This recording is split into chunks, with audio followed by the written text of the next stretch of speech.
ஹல்லேலூயா. மறுபடியுமாக உங்களை சந்திப்பதில் மிகவும் மகிழ்ச்சி அடைகிறேன். கடந்த வாரத்தில் நம்ம எதை குறித்து தியானித்தோன்னா, தன்னிடத்தில் அன்பு கூறுதல் அப்படின்னு தலைப்பில் நம்ம பார்த்தோம். தன்னிடத்தில் அன்பு கூறுதல்னால் எதெல்லாம் கிடையாதுன்னு நம்ம பார்த்தோம். புகழ்ச்சியை நாடுவது கிடையாது, சுயத்தை நாடுவது கிடையாது, சுயநலத்தை சுய நீதியை நாடுதல் கிடையாது. இதெல்லாம் நம்ம போன வாரம் தியானித்தோம். இந்த வாரம் தன்னிடத்தில் அன்பு கூறுதல் அந்த கமாண்ட்மெண்ட்ஸில் இருக்கிற 2வது லைனை நம்ம என்ன பண்ண போகிறோன்னா ஆழமாக நம்ம தியானிக்க போகிறோம். மத்தேயு 22ஆம் அதிகாரம் 39வது வசனத்தில் என்ன போட்டிருக்குன்னா, பிறனிடத்திலும் அன்பு கூறுவாயாக, தன்னிடத்தில் அன்பு கூறுவது போல பிறனிடத்திலும் அன்பு கூறுவாயாக. இதை வச்சு தான் நம்ம இன்றைக்கி என்ன பண்ண போகிறோன்னா, ஒரு சில மணி நேரம் நம்ம தியானிக்க போகிறோம். பிறனிடத்தில் அன்பு கூறுதல், ஏன் நம்ம பிறரிடத்தில் அன்பு கூறணும் அப்படின்றதுக்கு ஒரு 4 ரீசன் நம்ம வேதாகமத்தில் இருக்குது. முதலாவது பார்த்தீங்க அப்படின்னா, நாம் செலுத்த வேண்டிய கடனை செலுத்துவதற்காக அப்படின்னு பார்க்குறோம். 1 யோவான் 4ஆம் அதிகாரம் 11வது வசனத்தில், ஒருவரிடத்தில் ஒருவர் அன்பு கூற கடனாளிகளாய் இருக்கிறோம் அப்படின்னு போட்டிருக்கு. அப்போது நம்ம செலுத்த வேண்டிய கடன் என்னன்னா, பிறரிடத்தில் அன்பு கூறுவது. அப்போது நம்ம பிறரிடத்தில் அன்பு கூர்ந்தால் நம்மளுடைய கடனை நம்ம அடைக்கிறதற்கு சமமாக இருக்குது.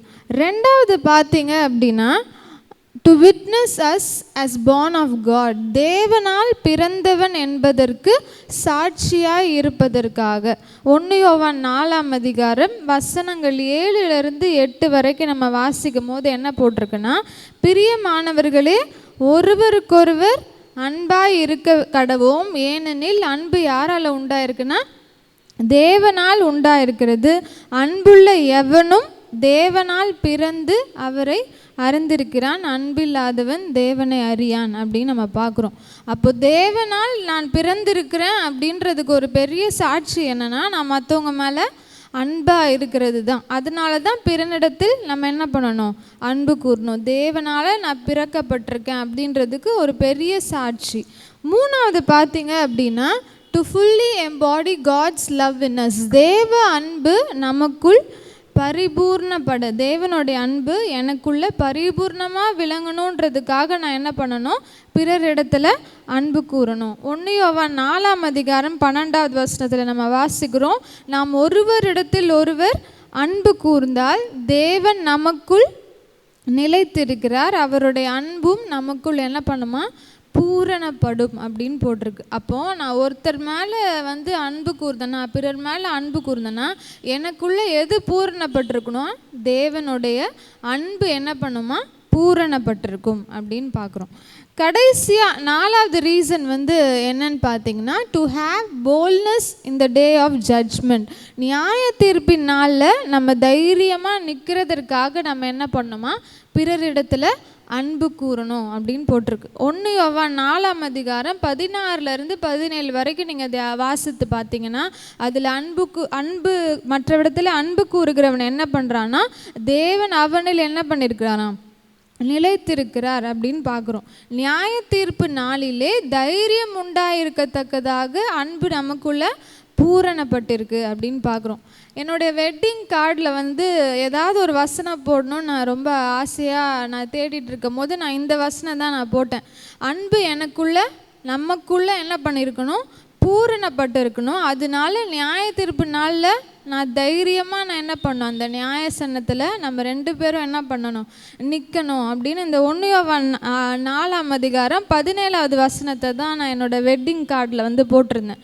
அப்போது ஏன் மற்றவங்க மேலே நம்ம அன்பு கூறுகிறவர்களாக, பிறரிடத்தில் அன்பு பாராட்டுகிறவர்களாக இருக்கணும்னா 4 ரீசன் நம்ம பார்த்தோம். முதலாவது, அன்பு கூறுவது நமது கடனாக இருக்குது, நம்ம செலுத்த வேண்டிய கடனாக இருக்குது. 2வது பார்த்தோம் அப்படின்னா, தேவனுக்குள்ளே நான் மறுபடியும் பிறந்திருக்கேன், தேவனால் பிறந்திருக்கிறேன்றதுக்கு சாட்சியாக விளங்குவது என்னென்னா பிறரிடத்தில் அன்பு கூறுவதுன்னு பார்த்தோம். 3வது பார்த்தோம், தேவனுடைய அன்பு நமக்குள்ளே பூரணப்பட்டதா, கம்ப்ளீட்டாக நமக்குள்ளே இருக்குன்றதுக்கு நம்ம மற்றவங்க மேலே என்ன பண்ணணும், அன்பு கூறணும். கடைசியாக நியாயத்தீர்ப்பு நாளில் நம்ம தைரியமாக அந்த ஜட்ஜ்மெண்ட்டை ஃபேஸ் பண்ணுறதுக்காக பிறரிடத்தில் என்ன பண்ணணுமா, அன்பு கூறணும் அப்படின்னு நம்ம பார்க்குறோம். இப்போ பிறரிடத்தில் அன்பு கூறுவாயாக அப்படின்ற ஒரு தலைப்பில் நம்ம 3 கேட்டகரியாக பிரித்து நம்ம என்ன பண்ண போகிறோன்னா ஆராய்ந்து பார்க்க போகிறோம். ஃபஸ்ட்டு பிறரிடத்தில் அன்பு கூறுதல் அப்படின்னா என்னென்னா குடும்பத்தில் அன்பு கூறுதல், 2வது திருச்சபையில் அன்பு கூறுதல், 3வது சமுதாயத்தில் அன்பு கூறுதல். இன்றைக்கி நம்ம எதை பார்க்க போகிறோன்னா குடும்பத்தில் அன்பு கூறுதல். அதுவும் முக்கியமாக எந்த ரிலேஷன்ஷிப்பை நம்ம பார்க்க போகிறோன்னா கணவனுக்கும் மனைவிக்கும் இருக்கிற ரிலேஷன்ஷிப். அந்த உறவில் நம்ம எப்படி கணவனும் மனைவியும் அன்பு கூறணும் அப்படின்னு ஒரு 7 விஷயங்களை நம்ம இன்றைக்கி ஆழமாக தியானிக்க போகிறோம். முதல்ல பார்த்திங்கன்னா ஒரு ஹஸ்பண்டும் ஒரு ஒய்ஃபும் கணவனும் மனைவியும் எப்படி அன்பு கூறணும் அப்படின்னு பார்த்திங்கன்னா தேவன் மூலம் கிடைக்க பெற்ற ஏற்ற துணையாக நம்ம என்ன பண்ணோமா அவங்கள ஏற்றுக்கணும் அப்படின்னு பார்க்குறோம். ஆண்டவர் தான் எனக்கு என்ன பண்ணார், இந்த துணையை கொடுத்துருக்கிறாரு. நம்ம என்ன பண்ணோம், அதை ஏற்றுக்கணும். ஆதியாகமம் 2ஆம் அதிகாரம் 18 நம்ம பார்க்குறோம், கர்த்தர் மனுஷன் தனிமையாக இருப்பது நல்லதல்ல என்று சொல்லி ஏற்ற துணையை நான் என்ன பண்ணுவேன், உண்டாக்குவேன் அப்படின்னு சொல்லி என்ன பண்ணுறார், ஒரு துணையை உண்டாக்குறார். அப்போ வாழ்க்கை பயணத்தில் நம்ம கூடவே வர்றதற்கு, நம்ம கம்பேனியனாக வர்றதுக்காக ஏற்படுத்தப்பட்டவங்க தான் யார், நம்மளுடைய கணவனும் இல்லைன்னா மனைவி. அதனால நம்ம என்ன முதல்ல நம்ம அவங்கள எப்படி ஏற்றுக்கணும்னா ஆண்டவரிடத்துல இருந்து எனக்கு வந்த துணை அப்படின்னு நம்ம என்ன பண்ணோம், ஏற்றுக்கணும். அது ஆதியாகமம் 2 பார்க்குறோம்ல, 20லேருந்து 24 வரைக்கும் நம்ம பார்க்கும்போது ஆதாமுடைய விலா எலும்புலேருந்து என்ன பண்ணுறாரு ஆண்டவர், மனுஷியை உருவாக்கி அவனிடத்தில் கொண்டு வந்தார் அப்படின்னு பார்க்குறோம். அப்போது ஆண்டவரிடத்துலேருந்து அனுப்பப்பட்டவங்க தான் யார், ஒரு நல்ல துணை அப்படின்னு பார்க்குறோம். இந்த விலா எலும்பை பார்க்கும்போது இந்த விலா எலும்பு என்னென்னலாம் பண்ணுது அப்படின்னு பார்த்தோம்னா, இந்த விலா எலும்பு என்ன பண்ணுதான், நம்ம சரீரத்துக்கு ஒரு சப்போர்ட்டாக இருக்கான். அது மட்டும் இல்லாமல் இது முக்கியமான ஆர்கன்ஸை என்ன பண்ணுதான், பாதுகாக்கிறதா இருக்கான். என்னது இது, விலா எலும்பு. அது முக்கியமான ஆர்கன்ஸ் 2, ஒன்று லங்ஸ், இன்னொன்று ஹார்ட். அப்போது இந்த விலா எலும்பு எதை பாதுகாக்குதான், 2 உறுப்புகளை என்ன பண்ணுது, பாதுகாக்குது. நம்ம எப்போல்லாம் சுவாசிக்கிறோமோ, மூச்சை இழுத்து மூச்சை விடுறோமோ அப்போல்லாம் என்ன பண்ணுதான், இந்த விலா எலும்பு தான் என்ன பண்ணுதான், அதுக்கு உதவி செய்தான். ஆண்டவருக்கு தெரியும் நம்ம வாழ்க்கைக்குன்னு எந்த துணை, எந்த விலா எலும்பு பர்ஃபெக்டாக நம்மளோட ஃபிட் ஆகும்னு யாருக்கு தெரியும், ஆண்டவருக்கு தெரியும். நம்மளாவே சூஸ் பண்ணால் என்னவாயிடும், அது ஃபிட் ஆகாது. கடைசி வரைக்கும் வாழ்க்கை ஃபுல்லாக என்ன ஆகிட்டு இருக்கோம், பிரச்சனை ஆகிட்டே தான் இருக்கும். அதனால தான் நம்ம என்ன யோசிக்கணும் அப்படின்னா, கணவனும் மனைவியும் ஆண்டவர் எதற்காக இந்த உறவை ஏற்படுத்தியிருக்கிறாருன்னா ஒரு நல்ல ஆதரவாகவும் பாதுகாப்பாகவும் இருப்பதற்காக தான் ஆண்டவர் என்ன பண்ணுறாரு, ஏற்படுத்தி வச்சிருக்கிறாரு. நம்ம என்ன பண்ணோம், முதல்ல அவங்கள அடுத்தரிடத்தில் வந்த துணையாக நம்ம என்ன பண்ணோம், மனப்பூர்வமாக என்ன பண்ணோம், ஏற்றுக்கொள்ளணும். ஐயோ எனக்கு உங்களை பார்க்காம வேற யாரையாவது பார்த்துருந்தா நான் இப்படி இருந்திருப்பேன் அப்படி இருந்திருப்பேன்லாம் நம்ம என்ன பண்ணுவோம், சண்டை போடும் போது நிறையா சொல்லுவோம்ல, எங்கள் அப்பா அப்படி பார்த்துருந்துருந்தா நான் இன்றைக்கி இந்த நேரத்துக்கு இப்படி இருந்திருப்பேன் அப்படிலாம் நம்ம என்ன பண்ணுவோம், சொல்லுவோம். ஆனால் ஆண்டவர் விரும்புகிறது என்ன அப்படின்னா, ஆண்டவர் யார் யாருக்கு எந்தெந்த துணைன்னு ஃபிக்ஸ் பண்ணியிருக்காரோ அதுதான் என்ன பண்ணியிருக்காரு, நம்ம வாழ்க்கைக்குன்னு தந்திருக்கார். இதுக்கு ஒரு பெரிய உதாரணம் பார்த்தீங்க அப்படின்னா, வேதத்துலேருந்து ஒரு உதாரணம் யாருன்னு பார்த்தீங்கன்னா ஈசாக்கு ரெபேக்காள். அவங்க 2 பேரும் என்ன பண்ணிக்கிட்டாங்கன்னா, ஆண்டவர் தான் எனக்கு இந்த துணையை கொடுத்துருக்குறாருன்றத அவங்க என்ன பண்ணிக்கிட்டாங்க, ஏற்றுக்கிட்டாங்க. ரெபேக்காலை பார்த்தீங்கன்னா ஈசாக்கை முன்ன பின்ன பார்த்ததே இல்லை. ஆனாலும் அந்த வசனத்தில் நீங்கள் வாசித்து பார்த்தீங்கன்னா 24வது வசனத்தில் வாசித்து பார்த்தீங்கன்னா அந்த ஆதியாகமத்தில் அங்கே இந்த காரியம் கர்த்தரால் வந்தது அப்படின்னு அவங்க குடும்பத்தார் சொல்லும் போது இவ என்ன பண்ணிட்டா, அதை அக்செப்ட் பண்ணிட்டா. ஆமாம் இது கர்த்தரால் தான் வந்ததுன்னு என்ன பண்ணிக்கிட்டா, அவள் முதல்ல விசுவாசிச்சா. அதே திரும்பியும் ரெபேக்காள் கிட்ட என்ன பண்ணுறாங்க, கேட்குறாங்க. அவளுடைய வாய் பிறப்பை என்ன பண்ணுறாங்க, கேட்குறாங்க. அப்போ கூட அவள் எதுவுமே என்ன பண்ணல, மறுத்து பேசவே இல்லை. தேவன் தான் எனக்கு இந்த துணையை கொடுத்துருக்கிறேன்னு என்ன பண்ணிக்கிட்டா, அக்செப்ட் பண்ணிட்டா. அதே ஈசாக்கு நீங்கள் பார்த்தீங்கன்னா ஆதியாகமம் 24 நீங்கள் பார்க்கும்போது ஈசாக்கு அவள் வந்த உடனே என்ன பண்ணுறான், அவளை பார்த்ததும் அவளை என்ன பண்ணிக்கிறான், நேசித்து தன்னுடைய தாயோட இடத்துக்கு கூட்டிகிட்டு போய் தாய்கிட்ட இருந்த துக்கத்தை நீங்கி அவளால் என்ன பண்ணுதான்னா ஆறுதல் அடைகிறான் அப்படின்னு போட்டிருக்கு. ஈசாக்குக்கு இப்போ யார் ஆதரவாக வந்துட்டா, ரெபேக்கால் ஆதரவாக வந்துட்டா. அது வரைக்கும் அவனுடைய வாழ்க்கையில் என்ன இருந்துச்சு, துக்கம் இருந்தது, ஆறுதல் இல்லாமல் இருந்தது. இந்த ஈசாக்கு வந்து தன்னுடைய ஒய்ஃபை ஒரு நல்ல கம்பேனியனாக நல்ல துணையாக என்ன பண்ணுறாரு, ஏற்றுக்கிட்டாரு. இன்றைக்கி நம்ம என்ன பண்ணுறோம் அப்படின்னா, ஒரு கணவனோ மனைவியோ நம்மளுடைய ஆதரவையும் தேவைகளையும் யார்கிட்டேயோ நம்ம என்ன பண்ணுறோம், நாடுறோம். நமக்கு ஆண்டவர் ஒரு நல்ல பார்ட்னரை கொடுத்துருக்குறாரு, நம்ம அவங்கக்கிட்ட எல்லா உதவியை நாடணும், அவங்கக்கிட்ட ஷேர் பண்ணணும். நம்ம என்ன பண்ணுறதில்ல, நிறைய டைமில் யோசிக்கிறதில்ல. நம்ம ஃப்ரெண்ட்ஸ்கிட்ட ஷேர் பண்ணுறத கூட நம்ம கணவன்கிட்டயோ மனைவிக்கிட்டேயோ என்ன பண்ணுறதில்ல, உட்காந்து ஷேர் பண்ணுறதில்ல. ஏன் அப்படின்னா அவளுக்கு என்ன இதில் தெரிய போகுது, அவளுடைய உதவியை நான் எதுக்கு நாடணும், அவங்களுடைய உதவியை நான் எதுக்கு நாடணும், அவங்க உதவி இல்லாமல் நான் என்ன வேணாலும் பண்ணுவேன் அப்படின்றது கிடையாது. அப்போ உண்மையான அன்பு என்ன அப்படின்னா, ஆண்டவர் எனக்கு கொடுத்த துணை தான் எனக்கு பெஸ்ட்டு பார்ட்னர், என்னுடைய பெஸ்ட்டு கம்பேனியனை அக்செப்ட் பண்ணிக்கிறது தான் உண்மையாகவே மனைவியிடத்திலோ கணவனிடத்திலோ அன்பு கூறுதல் அப்படின்னு நம்ம எடுத்துக்கலாம். ரெண்டாவது பார்த்தீங்க அப்படின்னா, ஒரு கணவனும் மனைவியும் எப்படி வந்து அன்பு கூறணும் அப்படின்னு பார்த்தீங்கன்னா, கீழ்ப்படிதல் மூலமாக உங்களுடைய அன்பை நீங்கள் என்ன பண்ணணும், வெளிப்படுத்தணும் அப்படின்னு போட்டிருக்கு. கீழ்ப்படிதல் மூலம் உங்கள் அன்பை வெளிப்படுத்துங்கள். இதற்கு நல்ல உதாரணம் யாருன்னு பார்த்தீங்கன்னா, ஆபிரகாமும் சாராலும். இந்த ரெண்டு கப்பிள்ஸோட லைஃப்பை நீங்கள் பார்த்தீங்கன்னா, அவங்களுடைய வாழ்க்கையில் எதுவுமே வந்து பிளான்டாகவே இல்லை. அவங்களுக்கு அடுத்தது என்ன நடக்கும்னு கூட அவங்களுக்கு என்ன பண்ணாது, தெரியாது. இப்படிப்பட்ட சூழ்நிலையில் தான் சாரால் என்ன பண்ணியிருந்தான்னா ஆபிரகாமுக்கு கீழ்ப்படிந்தாள் அப்படின்னு பார்க்குறோம். 1 பேதுரு 3ஆம் அதிகாரம் 5வது வசனமும் 6வது வசனத்தையும் நம்ம வாசித்து பார்த்தோன்னா, தேவனிடத்தில் நம்பிக்கையாக இருந்த பரிசுத்த ஸ்திரீகளும் தங்களுடைய புருஷர்களுக்கு கீழ்ப்படிந்து தங்களை என்ன பண்ணாங்களாம், அலங்கரித்தார்கள். அந்த பரிசுத்த ஸ்திரீகளுடைய அலங்காரமாக எது இருந்துச்சுன்னா, தங்களுடைய புருஷர்களுக்கு அவங்க எப்படி இருந்தாங்களாம், கீழ்ப்படிந்திருந்தார்கள். அந்தபடியே சாரால் ஆபிரகாமை ஆண்டவன் என்று சொல்லி அவனுக்கு என்ன பண்ணியிருந்தாலாம், கீழ்ப்படிந்திருந்தாள் அப்படின்னு பார்க்குறோம். அதில் ஆண்டவன் என்று சொல்லி கீழ்ப்படிந்திருந்தாள். அந்த லைன் வந்து ரொம்ப முக்கியமானது. அதாவது கீழ்ப்படிதல் என்றது வந்து ஏதோ ஏனதானா சொல்லிட்டாங்க அதனால் செய்யணும் அப்படி கிடையாது. ஒபீடியன்ஸ் வந்து ரெஸ்பெக்டோட ஒரு மதிப்பிற்குரியதாக என்ன பண்ணணும், காணப்படணும். ஒபீடியன்ஸ் வித் ரெஸ்பெக்ட் வந்து ரொம்ப ரொம்ப ஒரு ரிலேஷன்ஷிப்பில் முக்கியமானதாக கருதப்படுது. அதனால தான் சாரால் என்ன பண்ணுறா, ஆபிரகாம் மேலே ஒரு ரெஸ்பெக்ட் இருந்ததுனால தான் என்ன பண்ணுறா, அந்த இன்ஸ்ட்ரக்ஷனை ஃபாலோ பண்ணுறா. ஆபிரகாமை கர்த்தர் அழைத்த போது அவனுக்கே அவன் எங்கே போவான்னு தெரியாது. ஆனால் சாரால் என்ன பண்ணா, தன் சொந்த இடத்த விட்டு சொந்த இனத்தை விட்டு எல்லாத்தையும் விட்டு யாரோட ஃபாலோ பண்ணுறா, ஆபிரகாமோட கீழ்ப்படிந்து அங்கே நடக்கிறத பார்க்குறோம். தனது கணவன் எங்கெல்லாம் போகிறாரோ அங்கெல்லாம் என்ன பண்ணுறா, இவ கூடவே வரா. ஒரு கட்டத்தில் பார்த்தீங்கன்னா தன்னுடைய கணவன் உயிரை காப்பாற்றுறது கூட என்ன பண்ணுறா, தன்னை சகோதரின்னு சொல்லி என்ன பண்ணுறா, அவனுடைய உயிரை என்ன பண்ணுறா, காப்பாற்றுறா. அது ஒரு அன்பிளசண்ட்டான ஒரு விஷயந்தான். யாருமே அதை மாதிரி என்ன பண்ண மாட்டாங்க. ஆனால் ஆபிரகாம் வந்து அங்கே சொல்கிறான். ஆபிரகாம் வந்து ஆதியாகமம் 20ஆம் அதிகாரம் 12லேருந்து 13 வரைக்கும் நீங்கள் வாசித்து பார்த்தீங்கன்னா, சாரால் கிட்ட நான் தான் என்ன பண்ணேன், சகோதரின்னு சொன்னேன். அவள் வந்து என் மேலே தயை பாராட்டணும்னு நான் கேட்டுக்கிட்டேன். அவள் என்ன பண்ணான், அதன்படி கீழ்ப்படிந்தாள் அப்படின்னு பார்க்குறோம்.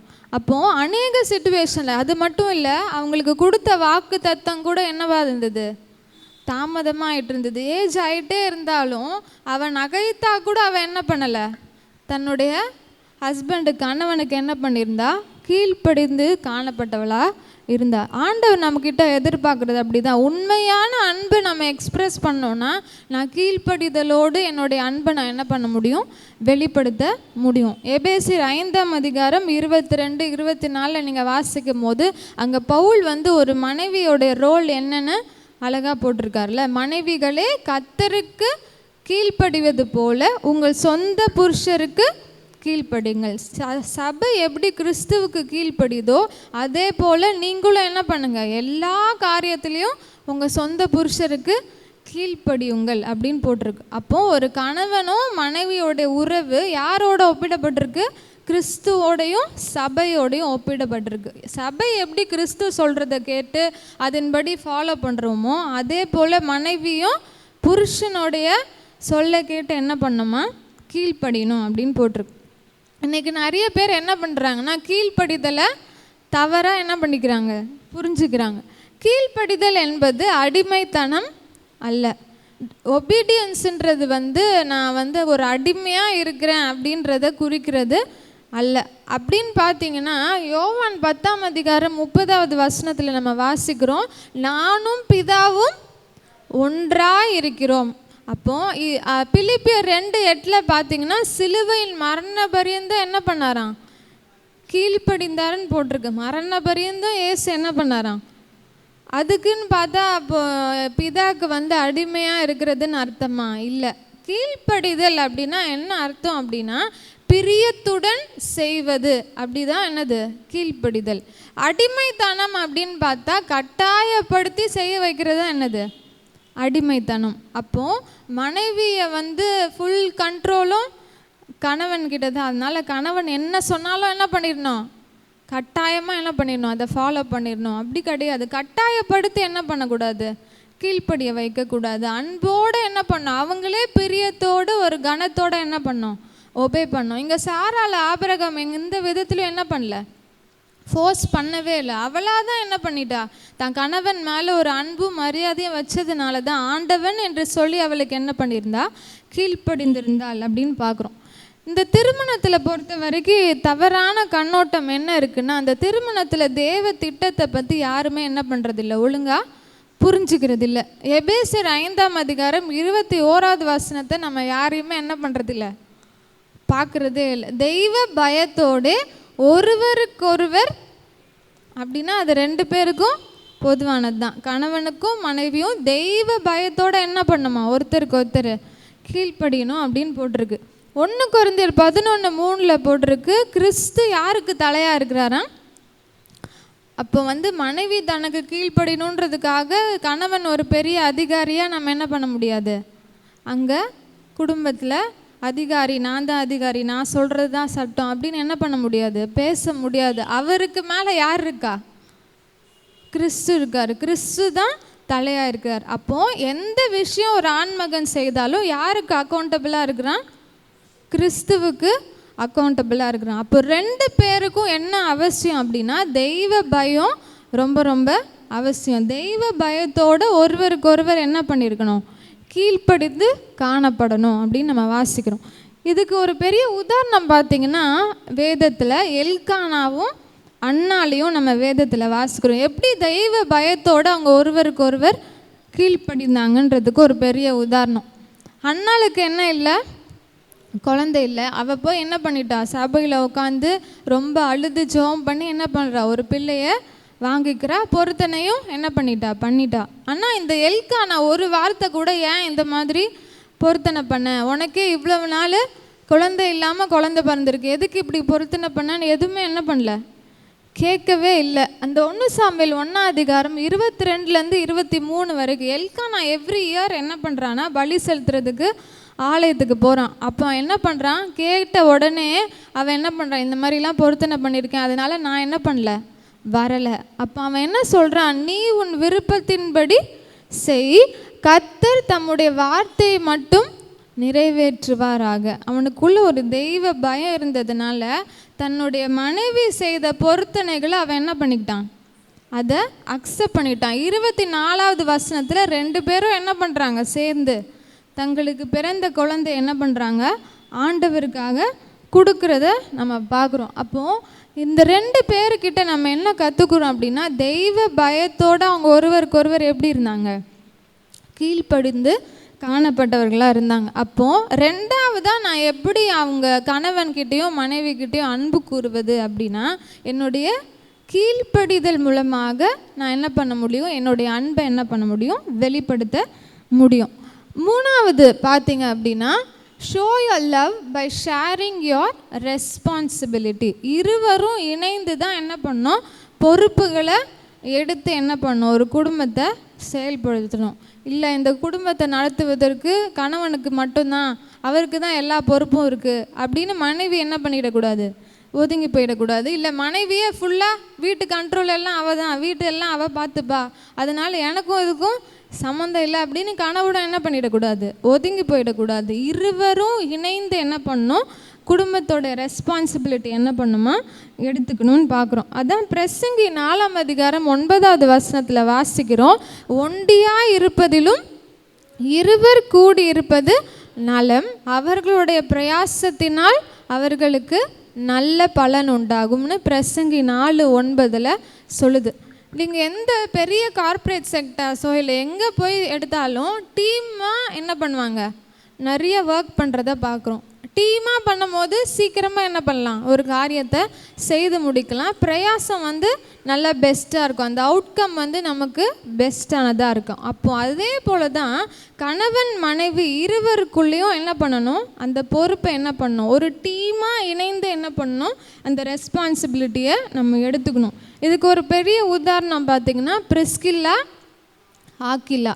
இவங்க வேதத்தில் எங்கே பார்த்தாலும் இந்த பிரிஸ்கிலாவையும் ஆக்கிலாவையும் ஒரே இடத்துல தான் சொல்லியிருப்பாங்க. அந்த வசனத்தில் 2வது வசனத்தில் கூட இல்லை, 2 பேரையும் எப்பயும் சேர்த்தே தான் சொல்லுவாங்க. இந்த பிரிஸ்கிலாவும் ஆக்கிலாவும் 2 பேரும் இணைந்து என்ன பண்ணாங்களாம், கூடார தொழிலை செய்கிறவர்களாக இருந்தார்கள் அப்படின்னு பார்க்குறோம். அப்போது இன்றைக்கி இருக்கிற காலகட்டத்தில் ஃபினான்ஷியலாக நம்ம ஸ்ட்ராங்காக இருக்கிறதுக்கு 2 பேரும் வேலைக்கு போக வேண்டிய சூழ்நிலை என்ன ஆயிடுச்சு, இப்போ வந்துடுச்சு. வேலைக்கு நம்ம போனால் தான் பிள்ளைங்களை படிக்க வைக்க முடியும், குடும்பத்தில் ரெண்ட் கொடுக்க முடியும், இல்லை அடுத்த காரியத்தை செய்வதற்கு 2 பேருமே இணைந்து என்ன பண்ணணும், வேலை செய்கிற மாதிரி சூழ்நிலை வந்துடுச்சு. அதான் நீதிமொழிகள் 31ஆம் அதிகாரம் 13வது வசனத்தில் வாசிக்கிறோம். அந்த குணசாலியான ஸ்திரீ ஒரு ஹார்ட் ஒர்க்கிங் விமனாக அவள் காணப்படுறா. தன் கைகளினால் உற்சாகத்தோடு என்ன பண்ணுறாளாம், வேலை செய்கிறாள். 14வது வசனத்தில் போட்டிருக்கு, அவள் வியாபார கப்பல்களை போல் இருக்கிறாள், தூரத்திலிருந்து தன் ஆகாரத்தை என்ன பண்ணுறாளாம், கொண்டு வரா அப்படின்னு பார்க்குறோம். அப்போ என்ன பண்ணுறாங்கன்னா, அந்த குணசாலியான ஸ்திரீ தன் கணவனோடு இணைந்து என்ன பண்ணுறாங்க, அவங்களும் ஒரு பொறுப்பை எடுத்துக்கிட்டு குடும்பத்துக்காக பிரயாசப்பட்டு என்ன பண்ணுறாங்க, உழைக்கிறாங்க. இன்றைக்கி நிறைய பேர் எதுக்காக வேலைக்கு போகிறோம் அப்படின்னு கேட்டால், நான் இண்டிபெண்ட்டாக இருக்கிறதுக்காக, நான் யாரையும் டிபெண்ட் பண்ணி இருக்கக்கூடாது, எனக்கு நான் வர்ற சம்பாதித்து நான் என்ன பண்ணணும், இப்படிலாம் செய்யணும், இதெல்லாம் பண்ணணும் அப்படின்றதுக்காக வேலைக்கு போகிறவங்களும் இருக்காங்க. இல்லை அப்படின்னா தன்னிறைவுக்காக, எனக்குன்னு நான் படித்ததுக்குன்னு எனக்கு ஒரு பொசிஷன் வரணும், நான் படித்தது வீணாக போயிடக்கூடாது, இதுக்காக வேலைக்கு போகிறவங்களும் இருக்காங்க. இன்றைக்கி முக்கால்வாசி பேர் நம்ம இண்டிபெண்ட்டாக இருக்கணும், நம்ம யாரையும் சார்ந்து இருக்கக்கூடாது, தன் கையே தனக்கு உதவி, அந்த மாதிரிலாம் எடுத்துக்கிட்டு என்ன பண்ணிடுறாங்கன்னா, அந்த ரிலேஷன்ஷிப்பில் அதனால் என்ன ஆகுது, அங்கே பிரிவுகள் ஏற்படுது. ஆண்டவர் இண்டிபெண்ட்டாக இருக்கணுன்றதுக்காக கணவனும் மனைவியுமா என்ன பண்ணல, நினச்சி வைக்கலை. கணவனும் மனைவியும் இணைந்து தான் என்ன பண்ணணும், குடும்பத்தோடைய பொறுப்புகளை எடுத்துக்கணும், குடும்பத்தை கட்டணும். அப்போது 2 பேரும் எக்கனாமிக்காக நம்ம சர்வை பண்ணணும், ஸ்ட்ராங்காக இருக்கணும்னா 2 பேரும் இணைந்து பிரயாசப்பட்டு என்ன பண்ணணும், ஒர்க் பண்ணணும். அப்போது நீதிமொழிகள் ஒர்க் பண்ணாதவங்க என்ன பண்ணணும், நீதிமொழிகள் 31:27 தன் வீட்டு காரியத்தின் மேல் கவனமாய் கண்ணோக்கமாக இருந்து என்ன பண்ணுமா, அந்த வீட்டு காரியத்தை ஒழுங்குபடுத்துகிறவர்களாக இருக்கணும். அப்போது 3வதாக நம்ம பண்ண வேண்டிய விஷயம் என்னென்னா, நம்மளுடைய பொறுப்புகளை இணைந்து செய்வதன் மூலம் நம்மளுடைய அன்பை என்ன பண்ணலாம், வெளிப்படுத்தலாம், கணவனுக்கும் மனைவிக்கும்.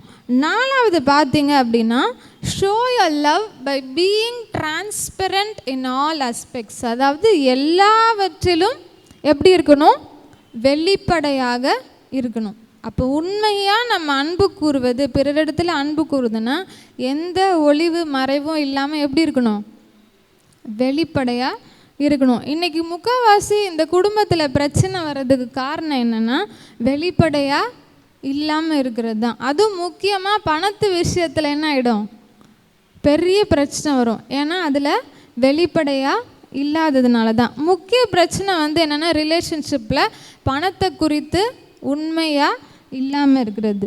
அப்போ நம்ம என்ன பண்ணோன்னா வருமானம் செலவு இதை பற்றி நம்ம ஸ்பௌஸுக்கு உட்காந்து என்ன பண்ணோம் சொல்லணும். என் வருமானம் இவ்வளோ தான் வருது, இவ்வளோ செலவுகள் இருக்குது, இப்படிலாம் இருக்குதுன்னு நம்ம என்ன பண்ணணும் முதல்ல பேசணும். மனசு விட்டு பேசி ஃப்ரீயாக அவங்கக்கிட்ட என்ன பண்ணோம் எல்லாத்தையும் ஷேர் பண்ணி வெளிப்படையாக என்ன பண்ணோம் இருக்க பழகிக்கணும். நான் ஒரு ஆர்டிக்கல் HDFC பேங்க்கோட ஆர்டிக்கலை நான் படித்து பார்த்தேன். How to effectively manage money as a couple அப்படின்ற ஒரு ஆர்டிக்கல். அதில் ஃபஸ்ட்டு பாயிண்ட் என்ன போட்டிருந்தாங்கன்னா, be open about your current financial status. வெளிப்படையாக அவங்க வருமானத்தை பற்றி 2 பேருக்கும் என்ன பண்ணியிருக்கணும் தெரிஞ்சிருக்கணும். ஷேர் பண்ணி எல்லாத்தையும் என்ன பண்ணணும் இணைந்து செய்யணும் அப்படின்னு போட்டிருக்கு. அப்போ இன்றைக்கி முக்கால்வாசி பிரச்சனை என்னென்னா, நிறைய பேருக்கு வீட்டில் கணவன் எவ்வளோ சேலரி வாங்குறாருன்னு மனைவி கேட்டால் தெரியாது. இப்போ மனைவி ஒர்க் பண்ணுறதா இருந்தால் கணவன்கிட்ட கேட்டால் தெரியாது. நிறைய பேர் மனைவிகள் என்ன பண்ணுறாங்கன்னா, கணவனுக்கே தெரியாமல் சேவிங்ஸை போட்டு வைக்கிறது, எக்ஸ்ட்ராவாக வச்சுக்கிறது, அந்த கோல்டில் இந்த ஸ்கீம் போட்டேன், அந்த ஸ்கீம் போட்டேன், நான் ஃபினான்ஷியலாக இப்படி இருக்கணும், அதுக்காக மறைச்சி செய்கிறேன் அப்படிலாம் என்ன பண்ணிடுறாங்கன்னா, நிறைய டைமில் இந்த மாதிரி நம்ம ஃபினான்ஷியலாக என்ன ஆகிடுறோன்னா அந்த ரிலேஷன்ஷிப்பு செப்பரேட் ஆகிடுறத நம்ம பார்க்க முடியும். அப்போ லவ்விங் ஈச் அதர் அப்படின்னா என்னென்னா டிரான்ஸ்பரன்சியாக இருக்கணும் அப்படின்னு அர்த்தம். அதுதான் எபேசியர் 4ஆம் அதிகாரம் 25வது வசனத்தில் வாசிக்கிறோம். நாம் ஒருவருக்கொருவர் அவயங்களாய் இருக்கிறபடியால் பொய்யை கலைத்து அவனவன் பிறனோட என்ன பேசணுமா மெய்யை பேச கடவன். எனக்கு இவ்வளோதாம்மா வருமானம்னா இவ்வளோதான் அப்படின்றத எந்த டிஜிட்டும் மறைக்காமல் என்ன பண்ணணும் சொல்லணும். நிறைய பேர் இன்றைக்கி என்ன பண்ணிடுறாங்கன்னா, இந்த பயோடேட்டாலாம் கொடுக்கும் போது சேலரி என்ன பண்ணிடுறாங்க ஏற்றி போட்டுக்கிறாங்க, சில பேர் இறக்கி போட்டுக்கிறாங்க. இந்த மாதிரி இஷ்யூவில் கூட என்ன ஆகிடுது கடைசியாக திருமணத்தில் முறிவுகள் ஏற்படுது. அப்போ ஃபினான்ஷியலாக நம்ம என்ன பண்ணோம் டிரான்ஸ்பரன்சியாக நம்ம காணப்படுகிறவர்களாக இருக்கணும். அதான் 2 கொரிந்தியர் 12:12 பவுல் அழகாக சொல்கிறாரு, நான் கபடம் இல்லாத உண்மையாய் நான் நடந்து கொண்டேன் என்பதற்கு என் மனது என்னை குறித்து சொல்லும் சாட்சியே எனக்கு புகழ்ச்சியாக இருக்குது. நம்ம உண்மையாக இருக்கிறோமான்றது யார் சாட்சி சொல்லுமா நம்ம மனசு. அப்போது ஒரு ரிலேஷன்ஷிப்பில் நான் கபடற்ற மனசோட டிரான்ஸ்பரன்சியாக நான் என்ன பண்ணணும் ஃபினான்ஸை குறித்து நான் எல்லாத்தையும் என்ன பண்ணணும் ஈக்குவலாக என்னுடைய பார்ட்னர்கிட்ட என்ன பண்ணணும் அதை வெளிப்படையாக சொல்லுகிறவர்களாக காணப்படணும். 2வது என்ன பண்ணக்கூடாது அப்படின்னா ஃபினான்ஷியல் டிவிஷன். அதாவது என்னென்னா, நீ ஒரு அக்கௌண்ட் வச்சுக்கோ, நான் ஒரு அக்கௌண்ட் வச்சுக்கிறேன், நீ அந்த சேலரியான ஃபினான்ஸ் அதெல்லாம் நீ பார்த்துக்கோ, நான் இதை பார்த்துக்கிறேன் அப்படின்னு என்ன பண்ணிடுறாங்க பிரித்து என்ன பண்ணிடுறாங்க வச்சிடுறாங்க. யாருக்கு என்ன நடக்குதுன்னு கடைசி வரைக்கும் என்ன பண்ணாது தெரியாது. சில பேர்லாம் கடன் அதிகமாகி கடைசியில் ஏதாவது ஒரு முடிவெடுத்து கடைசியாக யார் கட்ட வேண்டியதாகிடும், அவங்க மனைவியோ கணவனோ இல்லை பிள்ளைகளோ கட்டுற மாதிரி சூழ்நிலைகள் வந்துருச்சு. அப்போ நிதிகளை என்ன பண்ணக்கூடாதான் பிரிக்கக்கூடாது அப்படின்னு ஒரு ஜேர்னலில் போட்டிருக்கு. Journal of personality and psychology அப்படின்னு ஒரு ஜேர்னல். அந்த ஜேர்னலில் என்ன போட்டிருக்கு அப்படின்னா, ஒரு சென்சஸ் எடுத்து பார்க்கும்போது என்ன போட்டிருக்கு அப்படின்னா, யார் யாரெல்லாம் தன்னுடைய நிதிகளை பிரித்து வைக்கிறாங்களோ அவங்களுக்கு இருக்கிற பிரச்சனைகள் அதிகமாக இருக்கிறதாகவும், 2 பேரோட இன்கம்மும் ஒன்றா என்ன பண்ணிட்டு பூல் பண்ணி அதை வச்சு தன்னுடைய வாழ்க்கையை நடத்துகிறவங்களுடைய வாழ்க்கை சாட்டிஸ்ஃபேக்ஷனாக இருக்கிறதாகவும் அந்த ரிப்போர்ட்டில் போட்டிருக்கு. அதனால தான் நிறைய பேர் என்ன சொல்லுவாங்க, எங்களுக்கு என்னோடய வெட்டிங்கில் எனக்கு எஸ்ராயா கொடுத்த அட்வைஸ் என்னென்னா, you have to maintain a same account. 2 பேருக்கும் ஒரே அக்கௌண்ட் தான் இருக்கணும், இல்லை ஜாயிண்ட் அக்கௌண்ட்டாக வச்சுக்கணும். ஜாயிண்ட் அக்கௌண்ட் அப்படின்னா யாருனாலும் என்ன பண்ணிக்கலாம் அதை ஆக்சஸ் பண்ணிக்கலாம்.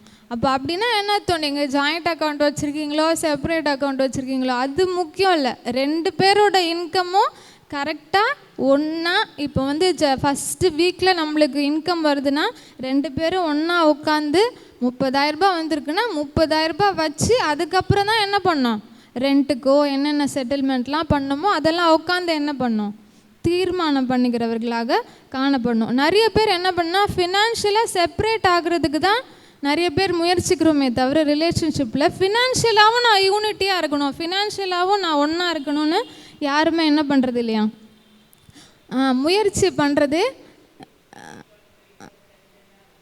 ஆமாம், கிரெடிட் கார்டு டெபிட் கார்டு அது வேறு என்ன பண்ணிடுறாங்க, தனித்தனியாக வச்சுக்கிறாங்கல்ல. அப்போ ஃபினான்ஷியல் செப்பரேஷனுக்காக தான் நிறைய பேர் என்ன பண்ணுறாங்க, முயற்சிக்கிறாங்க. இந்த ஃபினான்ஷியல் செப்பரேஷன் வர்றதுக்கு முக்கியமாக காரணம் என்ன அப்படின்னா, ரெண்டு பேருமே என்ன பண்ண மாட்டாங்க, ஒரே மாதிரி ஃபினான்ஷியலை மேனேஜ் பண்ண மாட்டாங்க. ஒருத்தவங்க என்ன பண்ணுவாங்க, கரெக்டாக ஆர்கனைஸாக எழுதி ஒழுங்குக்கிரமாக எழுதி என்ன பண்ணுவாங்க, பட்ஜெட்லாம் போட்டு செலவு பண்ணுவாங்க. இன்னொருத்தருக்கு அது பட்ஜெட்டுனால என்னென்னே பிடிக்காது, அது எப்படி அப்படி தான் செலவு பண்ணோம் அப்படிலாம் இல்லை. அந்த மாதிரி இருக்கிற டிஃப்ரெண்ட்டாக ஃபினான்ஷியல் மேனேஜ்மெண்ட் ஸ்கில் இருக்கிறவங்களால என்ன பண்ண முடியாது, இந்த மாதிரி பிரச்சனைகள் வருன்றதுக்காக தனித்தனியாகவே இருந்துக்கலாம்ப்பா, தனித்தனியாகவே மேனேஜ் பண்ணிக்கலாம் அப்படின்ற ஒரு மைண்ட் செட்டில் வந்துடும். ரெண்டாவது வந்து ட்ரஸ்ட் இஷ்யூஸ். அதாவது அந்த பணத்தை நான் இவங்க கையில் கொடுத்தா இவர் என்ன பண்ணிடுவார், எல்லாத்தையும் செலவு பண்ணிடுவார், கடைசியில் ஒன்றும் இல்லாமல் ஆகிடும். ஒரு நம்பிக்கை வராததுனால என்ன பண்ணிடுறோம், ஃபினான்ஷியலாக பிரிஞ்சிருக்கும். மூணாவது பார்த்திங்கன்னா ஃபினான்ஷியல் கோல்ஸ். அதாவது நமக்குன்னு ஒரு லக் இருக்கும். இப்போ கணவன் எடுத்துக்கிட்டிங்கன்னா எது காஸ்ட்லியான மொபைலாக இருக்குது, நம்ம கார் வாங்கலாம், உடனே அதை என்ன பண்ணுவாங்க, மெட்டீரியலிஸ்டிக்காக சில பேர் யோசிப்பாங்க. இல்லை அப்படின்னா மனைவி என்ன பண்ணுவாங்க, இவ்வளோ கோல்டு வாங்கிடலாம், இந்த பணம் வந்துடுச்சு உடனே இதை வாங்கிடலாம், இல்லை ஒரு வீடை வாங்கலாம், அந்த மாதிரி. அப்போ ரெண்டு பேருக்கும் ரெண்டு விதமான லக்குகள் இருக்கும். அதனால நிறைய என்ன ஆகிடும், டிஃப்ரென்ஸ் வந்துடும். நாலாவது பார்த்திங்கன்னா மணியோட பர்சனாலிட்டி, அந்த மணியை மெயின்டைன் பண்ணுற பர்சனாலிட்டி. ஒருத்தவங்க வந்து நல்லா என்ன பண்ணுவாங்க, செலவு பண்ணுவாங்க, இன்னொருத்தவங்க என்ன பண்ணுவாங்க, பார்த்து பார்த்து என்ன பண்ணுவாங்க, செலவு பண்ணுவாங்க. இந்த மாதிரி நிறைய பிரிவினைகள் இருக்கிறதுனால முக்கால்வாசி பேர் என்ன யோசிச்சுறாங்கன்னா, சரி நீ வந்து உன்னுடைய சேலரி வச்சுக்கோ, நான் என்ன பண்ணுறேன், என் சேலரி வச்சுக்கிறேன், இவ்வளோ அமௌண்ட்டை நான் மாதத்துக்கு என்ன பண்ணிடுறேன், கொடுத்துட்றேன், அதை வச்சு நீ என்ன பண்ணிக்கோ பார்த்துக்கோன்னு சொல்லி என்ன பண்ணிடுறாங்க, ஒதுங்கி இருந்துடுறாங்க. அந்த ஆர்டிக்கலில் வந்து இப்படி தான் போட்டிருந்தாங்க, don't fight for financial separation but fight for financial unity அப்படின்னு போட்டிருந்தது. ஃபினான்ஷியலாக பிரிஞ்சிருக்கணும்னு என்ன பண்ணாதீங்க, சண்டை போடாதீங்க. ஃபினான்ஷியலாகவும் நான் ஒன்றா இருக்கணும், அதுலேயும் எனக்கு ஒருமனம் இருக்கணும்னு நீங்கள் என்ன பண்ணுங்கள், முயற்சி பண்ணுங்கள் அப்படின்னு போட்டிருக்கு. ஆண்டவர் வந்து இவ்வளோ பார்ட்டு தான் என் கணவனுக்கு கொடுக்கணும், இவ்வளோ பார்ட்டு தான் என் மனைவிக்கு கொடுக்கணும்னு எங்கேயும் என்ன பண்ணல, போடலை. என் எலும்பின் எலும்பும் மாம்சத்தில் மாம்சம், இருவரும் எப்படி இருப்பாங்களாம், ஒரே மாம்சமாக இருப்பார்கள். அப்படின்னா என்னுடையதெல்லாம் அவருடையது, அவருடையதெல்லாம் என்னுடையது. அப்போ எல்லாத்தையும் நான் என்ன பண்ணணும், வெளிப்படையாக இருக்கணும். ஃபினான்ஷியலாக முக்கியமாக என்ன பண்ணணும், வெளிப்படையாக இருக்கணும். அது மட்டும் இல்லை, குடும்ப பொருளாதார வாழ்வில் நம்ம கரெக்டாக பிளான் பண்ணி என்ன பண்ணணும், நம்மளுடைய வாழ்க்கையை நடத்துறவர்களாக இருக்கணும். ஃபஸ்ட்டு என்ன பண்ணணும், மாத சம்பளம் வந்த உடனே ஜெபம் பண்ணி முதல்ல தேவனுக்குரியதை தேவனுக்குன்னு என்ன பண்ணிடணும், எடுத்து வச்சுக்கணும். அதை என்ன பண்ணக்கூடாது, தொடக்கூடாது. கடைசியாக நம்ம அதுக்கு வந்தோன்னா எல்லா எக்ஸ்பென்ஸும் போகி கடைசியாக தேவனுக்குரியதை நம்மளால் என்ன பண்ண முடியாது, கொடுக்க முடியாது. அப்போ தேவன் தான் எனக்கு என்ன பண்ணியிருக்காரு, பலத்தை கொடுத்துருக்குறாரு. இந்த சத்துவத்தை கொடுத்ததுனால தான் நான் என்ன பண்ணியிருக்கேன், நல்லா சம்பாதிச்சிருக்கேன் அப்படின்னு நான் நினைப்போட ஃபஸ்ட்டு நான் என்ன பண்ணிடணும், அவருக்கு கொடுக்க வேண்டியதை என்ன பண்ணிடணும், ஒதுக்கி வச்சிடணும். ரெண்டாவது பார்த்திங்க அப்படின்னா plan and budgeting according to the needs. அதாவது லூக்கா 14ஆம் அதிகாரம் 28லேருந்து 30 வரைக்கும் நீங்கள் வாசிச்சிங்கன்னா அங்கே ஒருத்தன் என்ன பண்ணுறான், கோபுரம் கட்டுறான். அந்த கோபுரம் கட்டி பாதிலே நின்றுடக்கூடாதுன்றதுக்காக முன்னாடி என்ன பண்ணுவார், உட்காந்து எவ்வளோ வரவு எவ்வளோ செலவாகும், இதுக்கு எனக்கு நிர்வாகம் இருக்கான்னு என்ன பண்ணுவாராம், கணக்கு போட்டு பார்ப்பார் அப்படின்னு போட்டிருக்கு. அப்போது ஒரு குடும்பத்தில் நான் பிளான் பண்ணி என்ன பண்ணோம், அது ஆர்கனைஸ்டாக இது நம்மளால் முடியுமா, இந்த மாதத்துக்கு இந்த பிளான் அப்படின்னு குடும்பமாக என்ன பண்ணோம், ரெண்டு பேரும் இணைந்து என்ன பண்ணோம், பிளான் பண்ணணும். அதே போல் தான் பிள்ளைகளுக்கும் அவங்கக்கிட்டேயும் என்ன பண்ணோம், இதுதான்ப்பா என்னுடைய வருமானம்னு என்ன பண்ணோம் சொல்லி அவங்களுக்கும் என்ன பண்ணோம், புரிய வைக்கணும். மூணாவது அவாய்ட் டெப்ட்ஸ். அதாவது கடனை என்ன பண்ணுமா, தவிர்க்கணும். கடைசியாக சேவ் பண்ணணும், என்ன பண்ணணும், சேமித்து வைக்கணும். இதெல்லாம் குடும்பத்தை அன்போடு நடத்துறதுக்கான வழிமுறைகள். சேவிங்ஸ் பற்றி நம்ம யார்கிட்ட கற்றுக்கலாம், பைபிளில் ப்ராவர்ப்ஸில் அழகாக இருக்குல்ல, யார்கிட்ட கற்றுக்கலாமா, எறும்பு கிட்ட போய் என்ன பண்ணலாமா, கற்றுக்கலாம். இந்த எறும்பு அப்ராக்சிமேட்டாக 3 மாதம் தான் என்ன பண்ணுமா, வாழுமா? ஆனால் அது என்ன பண்ணுது? கோடை காலத்துக்கு தனக்காக என்ன பண்ணுது? உணவை என்ன பண்ணுது? சேகரித்து வச்சுக்குதுன்னு நம்ம பார்க்கும். அப்போது ஒரு கணவனும் மனைவி என்ன பண்ணணும்? நல்லா சேமித்து வைக்கிறவர்களாக நம்ம காணப்படணும். நீதிமொழிகள் 13ஆம் அதிகாரம் 11வது வசனத்தில் கைப்பாடாய் சேர்க்கிறவன் விருத்தி அடைவான் அப்படின்னு போட்டிருக்கு. கொஞ்சம் கொஞ்சமாக சேர்க்குறவங்க என்ன பண்ணுவாங்கண்ணா? விருத்தி அடைவான் அப்படின்னு போட்டிருக்கு. அப்போ நம்ம என்ன பண்ணோம்னா, அனாவசியமாக எல்லாத்தையும் என்ன பண்ணக்கூடாது? செலவு பண்ணாமல் சேமித்து வைக்கிறவர்களாக நம்ம காணப்படணும். அதான் யோசேப்பை பார்த்தீங்கன்னா தானியத்தை என்ன பண்ணார்? அவன் குடும்பத்துக்காகவும் சேர்த்தாரு, எகிப்தில் இருக்கிற மக்களுக்காகவும் என்ன பண்ணார்? சேர்த்தாரு. அது போக மற்ற இடத்துல இருக்க மக்களுக்காகவும் என்ன பண்ணார்? சேர்த்து வச்சாரு நம்ம பார்க்குறோம். நோவா பார்த்தீங்கன்னா எத்தனை நாள் மழை பெய்யும்? 40 நாள் மழை பெய்யுமா? எத்தனை நாள் மழை பெய்யும்? எப்போ தண்ணி வடியும்? எதுவுமே அவனுக்கு தெரியாது. தன் குடும்பத்திற்கான ஆகாரத்தை என்ன பண்ணார்? சேமித்து வைத்தார். அடுத்தது பார்த்திங்கன்னா ரூத் தன் குடும்பத்திற்காக கதிர்களை என்ன பண்ணுறா? சேமித்து வைக்கிறா. அப்போ நம்ம என்ன பண்ணோம்னா ஞானத்தோடு என்ன பண்ணுமா? சேவ் பண்ணணும். அடுத்தது பார்த்திங்கன்னா இன்வெஸ்ட்மெண்ட் பண்ணுறது. சேவிங்ஸ் அண்ட் இன்வெஸ்ட்மெண்ட் வந்து நம்மளுடைய வாழ்க்கைக்கு ரொம்ப ரொம்ப முக்கியமான ஒன்று. அதான் நீதிமொழிகள் 31:16 வாசிக்கிறோம். அந்த குணசாலியான ஸ்திரீ என்ன பண்ணுறாளாம்? தன் கைகளின் சம்பாத்தியத்தினால் திராட்சை தோட்டத்தை நாட்டுகிறாள். அவளுக்கு வந்து சம்பாத்தியத்தை வச்சு அவள் என்ன பண்ணுறாளாம்? ப்ராப்பராக இன்வெஸ்ட் பண்ணுறத நம்ம பார்க்குறோம். அந்த திராட்சை தோட்டத்தினால எனக்கு நன்மை உண்டாயிருக்கும்னு அறிஞ்சு என்ன பண்ணுறா? இன்வெஸ்ட் பண்ணுறா. அப்போ நம்மளும் ஞானத்தோடு என்ன பண்ணுமா? நம்மளுடைய பணத்தை என்ன பண்ணணும்? முதலீடு செய்கிறவர்களாக இருக்கணும். 2 கொரிந்தியர் 12ஆம் அதிகாரம் 14, நீதிமொழிகள் 13:22 பார்த்தீங்கன்னா பெற்றோர்கள் தங்களுடைய பிள்ளைகளுக்காக என்ன பண்ணுமா? சேமித்து வைக்கிறவர்களாக காணப்படணும். அப்போ 4வதாக நம்ம என்ன பார்க்குறோம் அப்படின்னா show your love through transparency. நான் டிரான்ஸ்பரண்ட்டாக இருந்து என்னோடய எல்லா விஷயத்தையும் என்ன பண்ணணும்? எடுத்து செய்கிறவர்களாக இருக்கணும். 5வது பார்த்தீங்க அப்படின்னா இருவரும் இணைந்து கிறிஸ்துவுக்குள்ளே நீங்கள் என்ன பண்ணணும்? வளருகிறவர்களாக காணப்படணும். 2 பேருமே என்ன பண்ணணும்? இணைஞ்சு ஆண்டவருக்குள்ளே நீங்கள் என்ன பண்ணணும்? வளரணும். அதற்காக தான் நம்மளை கணவனாகவும் மனைவியாகவும் என்ன பண்ணியிருக்காரு? ஆண்டவர் இணைச்சிருக்காரு. உண்மையாகவே நீங்கள் அவர் மேலே அன்பு கூர்ந்தீங்க, கணவன் மேலே அன்பு கூர்ந்தீங்கன்னா அவங்க ஆத்மாவை குறித்து நீங்கள் எப்படி இருப்பீங்க? கரிசனையாக இருப்பீங்க. 2 பேரும் இணைந்து ஆண்டவருக்காக என்ன பண்ணுவீங்க? செயல்படுவீங்க. அதுக்கு ஒரு பெரிய உதாரணம் பார்த்தீங்கன்னா நோவாவும் அவருடைய மனைவியும் 2 பேரும் இணைந்து தேவனுடைய திட்டத்தை என்ன பண்ணாங்க? செய்து முடித்தாங்க. 2வது பார்த்தோம் யோசேப்பும் மரியாளும். இந்த யோசேப்பும் மரியாளும் தங்களுடைய வாழ்க்கைக்குன்னு ஒரு திட்டம் வச்சுருந்தாங்க ஆல்ரெடி. ஆனால் அதெல்லாம் விட்டுட்டு தேவனுடைய திட்டம், தேவனுடைய நோக்கம் இதுதான் அப்படின்னு தெரிஞ்ச உடனே அவங்க என்ன பண்ணிட்டாங்க? தங்களுடைய திட்டத்தை விட்டுட்டு தேவனுடைய திட்டத்தை என்ன பண்ணாங்க? செய்து முடிக்கிறவர்களாக காணப்பட்டாங்க. இதுதான் யார் கூட வளர்றது? கிறிஸ்துவோடு இணைந்து வளருதல் அப்படின்னு அர்த்தம். அதே அப்போஸ்தலர் நம்ம ஆல்ரெடி பார்த்தோம்ல, ஆக்கிலா பிரிஸ்கிலா இவங்க 2 பேரும் பவுலோடு இணைந்து என்ன பண்ணுறாங்களாம்? ஊழியம் செய்கிறவர்களாக காணப்பட்டாங்க. ரோமர் 16ஆம் அதிகாரத்தில் 3-5 வசனங்கள் நீங்கள் வாசித்து பார்த்தீங்கன்னா தங்களுடைய பிராணனையும் அவங்க என்ன பண்ணலையாம்? ஒரு பொருட்டாக எண்ணாமல் தங்களையும் தங்கள் லைஃப்பையும் ரிஸ்க் பண்ணி சுவிசேஷ ஊழியத்தை பவுலோட இணைந்து செய்தாங்கன்னு பார்க்குறோம். அப்போது ஒரு கணவன் மனைவி 2 பேரும் இணைந்து ஆண்டவருக்குள்ளே நம்ம என்ன பண்ணணும்? வளருகிறவர்களாக அடுத்த ஸ்டேஜ் ஆவிக்குரிய நிலைக்கும் நான் என்ன பண்ணணும்? அடுத்த ஸ்டேஜுக்கு போகிறவங்களாக இருக்கணும். அதான் அப்போஸ்தலர் 10 பார்க்குறோம். கொர்நேலியும் அவனுடைய வீட்டாரும் போட்டிருக்கு. வீட்டார்னா யார்? அவங்க மனைவி. 2 பேரும் எப்படி இருந்தாங்களாம்? தேவனுக்கு பயந்து என்ன பண்ணாங்களாம்? வாழ்ந்தவர்களாக காணப்படுறாங்க. எலிசபெத்தும் சகரியா இவங்க 2 பேரை பார்த்தீங்கன்னா அவங்க தேவனுக்கு முன்னாக எப்படி இருந்தாங்களாம்?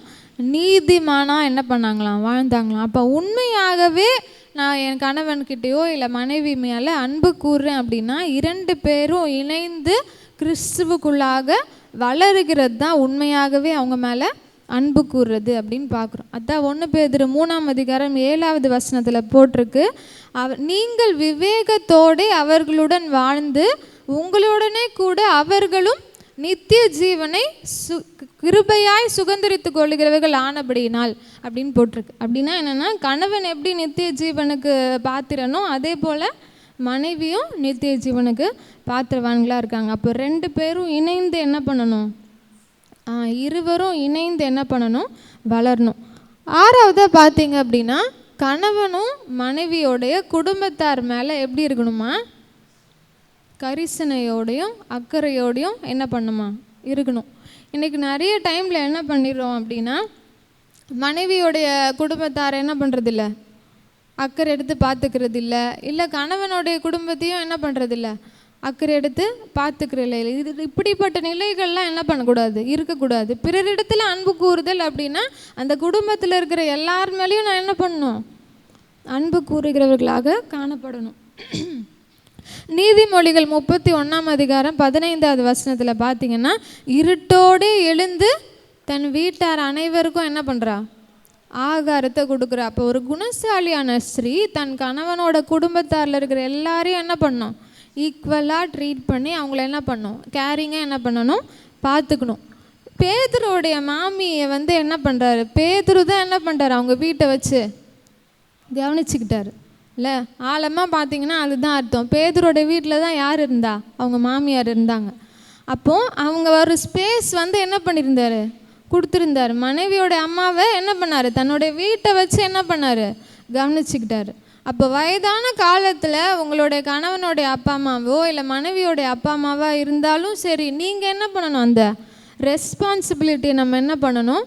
எடுத்துக்கணும். அதுதான் உண்மையாகவே கணவனிடத்திலும் மனைவியிடத்திலும் அன்பு கூறுதல். அதே பார்த்திங்கன்னா ரெஸ்பெக்ட். மோசே தன் மாமனாகிய எத்திரோவுடைய ஆலோசனை என்ன பண்ணுறாரு? கேட்குறாரு. ரூத் என்ன பண்ணுறா? மாமியாரோடைய ஆலோசனை என்ன பண்ணுறா? கேட்டு நடந்துக்கிறா. அப்போ உண்மையாகவே நீங்கள் அன்பு கூறுகிறவர்களாக இருந்தால் அந்த கணவனுடைய குடும்பத்தையும் உங்கள் சொந்த குடும்பத்தை போல் நீங்கள் என்ன பண்ணணும்? நேசிக்கணும். மனைவியோட குடும்பத்தையும் உங்கள் சொந்த குடும்பத்தை போல் நீங்கள் என்ன பண்ணணும்? நேசிக்கிறவர்களாக காணப்படணும். கடைசியாக நம்ம பார்க்க போகிறது, 7வதாக பார்க்க போகிறது, இந்த மாதிரி இருக்கிற பிஹேவியர்ஸ் எல்லாம் நம்ம என்ன பண்ணணுமா? நம்மளை விட்டு ஒழித்து விடணும். இதெல்லாம் நமக்கு தேவையில்லாத பிஹேவியர்ஸ் எல்லாம் என்ன பண்ணணுமா? ஒழித்து விடணும். முதல்ல என்ன பண்ணுறக்கூடாதுன்னா, கம்பேர் பண்ணி என்ன பண்ணக்கூடாது? ரிலேஷன்ஷிப்புக்குள்ளே பேசவே கூடாது. அந்த வீட்டில் இப்படி, பக்கத்து வீட்டில் அப்படி, எங்கள் அக்கா வீட்டில் இப்படி, அந்த மாதிரிலாம் என்ன பண்ணக்கூடாது? கம்பேர் பண்ணி பேசவே கூடாது. கம்பேர் பண்ண என்னாகும்? நம்ம ரிலேஷன்ஷிப்பில் பிரிவு வந்துகிட்டே இருக்கும். 2வது, கம்ப்ளைண்ட் பண்ணிக்கிட்டே என்ன பண்ணக்கூடாது? இருக்கக்கூடாது. ஒவ்வொரு நாளும் பார்த்தா ஏதாவது ஒரு குறைய என்ன பண்ணிகிட்டு இருக்குது? சொல்லிகிட்டே இருப்பாங்க. அந்த மாதிரி என்ன பண்ணக்கூடாது? இருக்கக்கூடாது. 3வது, மற்றவங்க முன்னாடி ஏளனமாக பேசுகிறதோ, மற்றவங்க முன்னாடி தரைக்குறைவாக பேசுகிறதோ, இல்லை குடும்பத்தில் இருக்கிறவங்க முன்னாடியோ பிள்ளைகள் முன்னாடியோ தரைக்குறைவாக பேசுகிறத என்ன பண்ணணும்? நிறுத்தணும். ஏளனமாக கிண்டலாக தான் பேசினேன் அப்படின்னு சொல்லி என்ன பண்ணிடுறது? ஒரே லைனில் முடிச்சிடுறது. அப்படிலாம் என்ன பண்ணக்கூடாது? ஒரு கணவனும் மனைவியும் பொது இடங்கள்லையோ இல்லை குடும்பத்துக்குள்ளேயோ பிள்ளைகள் முன்னாடி என்ன பண்ணணுமா? ரெஸ்பெக்டாக அவங்களுக்கு வேண்டிய கனத்தை என்ன பண்ணணும்? கொடுக்கணும். என்ன பிரச்சனை இருந்தாலும் தனியாக பேசிக்கிறது வேறு. மற்றவங்க முன்னாடி வேணுங்கிட்டே ஃபன் பண்ணேன், நான் கிண்டலுக்காக தான் சொன்னேன், நீங்கள் வந்து அதை இவ்வளோ சீரியஸாக எடுத்துப்பீங்கன்னு எனக்கு தெரியாது, அப்படிலாம் என்ன பண்ணக்கூடாது? சொல்லக்கூடாது. ஞானமாக என்ன பண்ணணும்? பேசணும். 4வது, புவர் கம்யூனிகேஷன். அதாவது ஒழுங்காகவே என்ன பண்ணிக்கிறது இல்லை, பேசிக்கிறதே கிடையாது. இல்லைன்னா சில பேர் வந்து சாயந்தரம் வருவாங்க, வேலை முடிச்சுட்டு வருவாங்க, மனைவி எல்லா குறையும் என்ன சொல்கிறது உட்காந்து சொல்லிகிட்டு இருக்கும் போது அவங்களுக்கு அசதியில் என்ன பண்ண மாட்டாங்க? அதை கேட்க மாட்டாங்க. இல்லை நல்ல ஒரு டைம் இருக்குது, அப்பையும் பேசும்போது வேறு எல்லாரோடைய கான்சன்ட்ரேஷன் எங்கெங்கேயோ போயிடும். அப்போ தான் ஃபோன் பார்த்துட்டு இருப்பாங்க, அங்கே பார்ப்பாங்க, ஃபோன் பேசிகிட்டே தான் இருப்பாங்க, ஆனால் அவங்களோட சிந்தனைகள் எங்கெங்கேயோ இருக்கும். ஒழுங்காகவே என்ன பண்ணிக்கிறது இல்லை, அந்த கான்வர்சேஷனை பண்ணாததுனால நிறைய பிரச்சனைகள் எல்லாம் வர்றதுக்கு காரணம். கடைசியாக எதெல்லாம் பண்ணக்கூடாதுன்னா, அந்த அப்ரிசியேஷன் பண்ணாமல் இருக்கிறது வந்து ரொம்ப ரொம்ப தவறான விஷயம். அது நல்லதோ கெட்டதோ என்ன பண்ணுமா, அவங்களுக்கு கொடுக்க வேண்டிய கனத்தை என்ன பண்ணணும்? கொடுக்கணும். அதுதான் எல்லாருமே என்ன பண்ணுறோம்? எதிர்பார்க்குறோம்ல. ஒரு கணவனும் மனைவி என்ன எதிர்பார்ப்பாங்க? நல்ல ஒரு அப்ரிசியேஷன். ஆனால் இன்றைக்கி நம்ம அப்ரிஷியேட் பண்ணுறது, ஹானர் பண்ணுறதெல்லாம் நம்ம ஏதோ வேறு யாருக்கோ தான் அதெல்லாம்ப்பா, அதெல்லாம் பெரியவங்களுக்கு கொடுக்க வேண்டியது, நல்ல விஐபிஸ்க்கு கொடுக்க வேண்டியது தான் கனம், அப்ரிஷியேட் பண்ணுறது இதெல்லாம் அப்படின்னு நம்ம நினச்சிக்கிறோம். ஆனால் உங்கள் சொந்த புருஷனையும் உங்கள் சொந்த மனைவியும் நீங்கள் என்ன பண்ணுமா? கனம் பண்ணுங்கள் போட்டிருக்கு. 1 பேதுரு 3:7 போட்டிருக்கு, அவர்களுக்கு செய்ய வேண்டிய கனத்தை செய்யுங்கள். அப்போ அப்ரிஷியேட் பண்ணி நம்ம என்ன பண்ணோம்? நம்மளுடைய அன்பை நம்ம வெளிப்படுத்திக்கலாம். இன்றைக்கி இவ்வளோ பெரிய சத்தியத்தை என்ன பண்ணியிருக்கேன், சுருக்கமாக என்ன பண்ணியிருக்கேன் சொல்லியிருக்கேன். இதை எடுத்தால் நம்மளுக்கு நிறைய போயிட்டே இருக்கும், ஃபேமிலி ஃபெலோஷிப் மாதிரி ஆகிடும். நிறைய கண்டென்ட் என்ன பண்ணுது இதுக்குள்ளே அடங்கியிருக்கு. ஒரு 7 விஷயத்தை தான் நம்ம இவ்வளோ நேரம் என்ன பண்ணியிருக்கோம், தியானிச்சிருக்கோம். அப்போ உண்மையாகவே ஒரு கணவனும் மனைவியும் அன்பு கூறுதல் அப்படின்னு பார்த்திங்கன்னா, முதலாவது என்ன பண்ணணும், அவங்க ஆண்டவர்கிட்ட இருந்து வந்த துணையாக நம்ம என்ன பண்ணணும், ஏற்றுக்கொள்ளணும் அப்படின்னு பார்த்தோம். 2வது, உங்களுடைய கீழ்ப்படிதல் மூலமாக உங்களுடைய அன்பை நீங்கள் என்ன பண்ணலாம், வெளிப்படுத்தலாம். 3வது பார்த்தோம், உங்களுடைய பொறுப்புகளை நீங்கள் என்ன பண்ணணும், இணைந்து ஷேர் பண்ணி என்ன பண்ணணும், செய்யணும். 4வது பார்த்தோம், எதையுமே ஒளிவு மறைவு இல்லாமல் என்ன பண்ணணும், வெளிப்படையாக செய்யணும்னு பார்த்தோம். 5வது பார்த்தோம், என்ன பண்ணணும், 2 பேரும் இணைந்து என்ன பண்ணுமா, ஆண்டவருக்குள்ளே வளரணும் பார்த்தோம். கணவனுடைய இதுவும் மனைவியோடைய குடும்பத்தையும் என்ன பண்ணணும், சொந்த குடும்பத்தை போல் நேசித்து அவங்கள அன்பு பாராட்டணும்னு பார்த்தோம். கடைசியாக தேவையில்லாத பிஹேவியர்ஸ் எல்லாம் நம்ம விட்டு என்ன பண்ணணும், ஒழித்து போடணும்னு பார்த்தோம். இப்படி இருக்கும் போது உண்மையாகவே பிறனிடத்தில் அன்பு கூறுவாயாக அப்படின்ற கற்பனையை நம்ம குடும்பத்துக்குள்ள கணவன் மனைவிக்குள்ள செய்கிறவர்களாக நம்ம காணப்படுவோம். அடுத்த வாரம் நம்ம பிள்ளைகளும் பெற்றோர்களும் பிள்ளைகளும் அந்த காரியத்தை நம்ம என்ன பண்ணலான்னா டீப்பாக தியானிக்க ஆண்டவர் நமக்கு உதவி செய்யட்டும். இப்போ நம்ம தடைகளை தாழ்த்தி இந்த சத்தியத்திற்காக நம்ம ஜெபிக்கலாம். ஆண்டவரே, நீர் இவ்வளவு நேரம் அப்பா ஆழமான சத்தியத்தை நீர் எங்களோடு ஆண்டவரே உரையாடினதற்காக நன்றி செலுத்துகிறோம் அப்பா. அநேக காரியங்களை இன்றைக்கு நாங்கள் எங்களுடைய வாழ்க்கைக்கு என்று கற்றுக்கொண்டிருக்கிறோம் அப்பா. நீர் எங்களுக்கு கொடுத்த எங்களுடைய துணையை அப்பா நாங்கள் ஏதாவது காயப்படுத்தியிருந்தால், நாங்கள் அன்பிலே குறைவுள்ளவர்களாக இருந்தால் ஒரு விஷயம் அப்பா எங்களை சீர்படுத்துங்க. எங்களோட ரிலேஷன்ஷிப் அப்பா நாங்கள் நல்ல ஸ்ட்ராங்காகவும் உமக்குள்ளாக இணைந்து கட்டப்பட்டு அப்பா அதன் மூலமாக ஒரு நல்ல சந்ததியை உருவாக்கவும் அப்பா உமக்குள்ளாக நாங்கள் வளர்ந்து கனிகளை கொடுத்து அந்த கடைசி நாளிலே, அந்த நியாய தீர்ப்பின் நாளிலே தைரியமாக நாங்கள் நின்று எங்களுக்குரிய பிரதிபலன்களை நாங்கள் பெற்றுக்கொள்ள எங்களுக்கு உதவி செய்யுங்கப்பா. இவ்வளவு நேரம் நீர் எங்களோடு பேசின சத்தியத்திற்காய் நன்றி செலுத்துகிறோம். இந்த சத்தியத்தை நாங்கள் கேட்டவர்களாய் மாத்திரமல்ல, அதன்படி நடக்கிறவர்களாய் எங்களை மாற்றுங்க. நீர் எங்களோடு இருந்ததற்காய் நன்றி செலுத்துகிறோம். இயேசுவின் மூலம் ஜெபம் கேளும் நல்ல பிதாவே, ஆமென்.